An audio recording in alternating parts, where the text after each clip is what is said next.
everyone, I'm Helen at Legacy Eldorado, Mattison Avenue, and I'm here today with Preston Scott, who is recently moved into our location here. Yes. Welcome. Love it. I love the place. It's magnificent.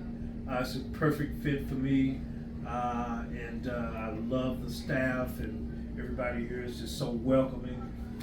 So yeah, I love it. So Preston, tell me a little bit about your background and how you got into barbering. Well, I was a chef prior to becoming a barber, and did it for many years, and I was good at plate presentation. So one thing led to another, and I decided, I said, well, if I'm good at plate presentation, I would probably be good at styling, okay?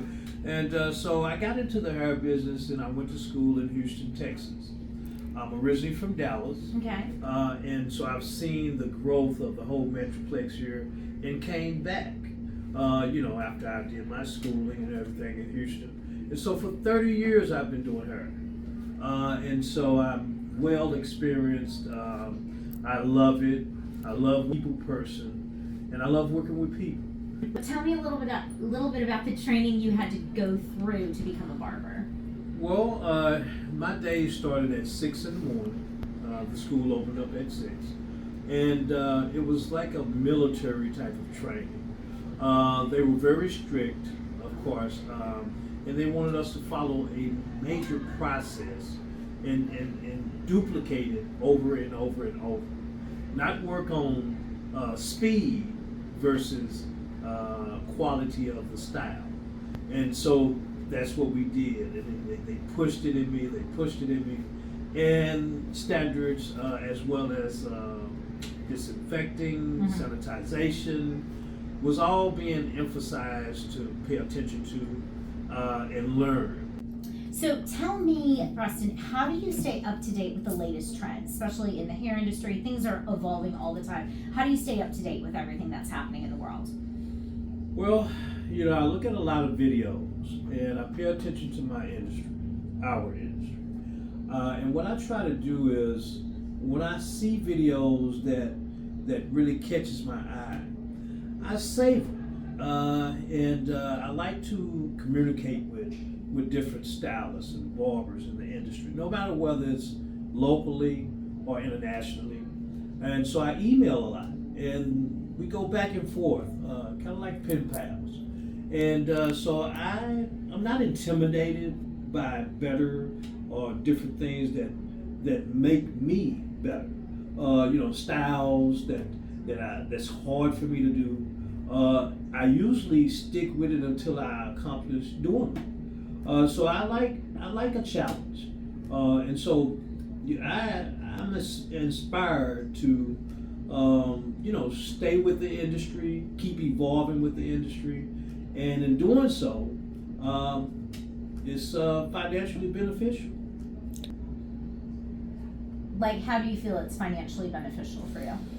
Well, when you respect the art of hair, it respects you back. And so I don't focus on the money per se. I focus on the art. And when you love what you do, like Picasso, when you love the art of styling, cutting, trimming, then the money falls in place. Financial rewards falls in place.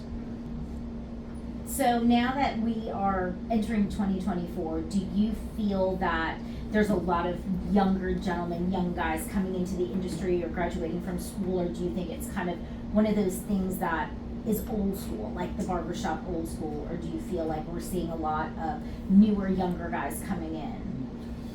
Well, in monitoring the industry, the barber industry, I've discovered that it's a good thing with youth coming into the industry. It brings life, it brings innovation, and I welcome that. I've been doing hair for over 30 years, well experienced with the techniques and the different things of that nature, but the gift of innovation comes to the young.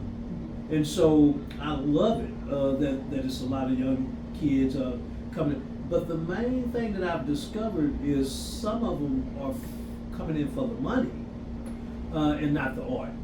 So I try to encourage them as much as I possibly can, to put focus on the art. So have you ever worked for anyone else, or have you always worked for yourself as your own business owner? Well, that's a tricky question.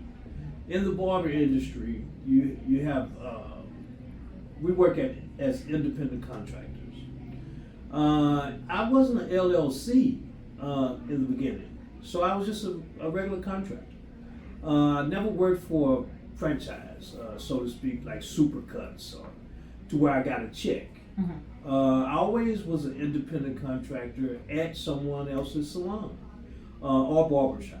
And so they fed you clients, all of that to build your business? That was always something that I had to do myself. Okay. So I hit the streets running. So tell me what your biggest challenge is as a barber. Well, if I give it some serious thought, and I want to be honest and humble at the same time, modest. My biggest challenge is when you have customers that don't know what they want.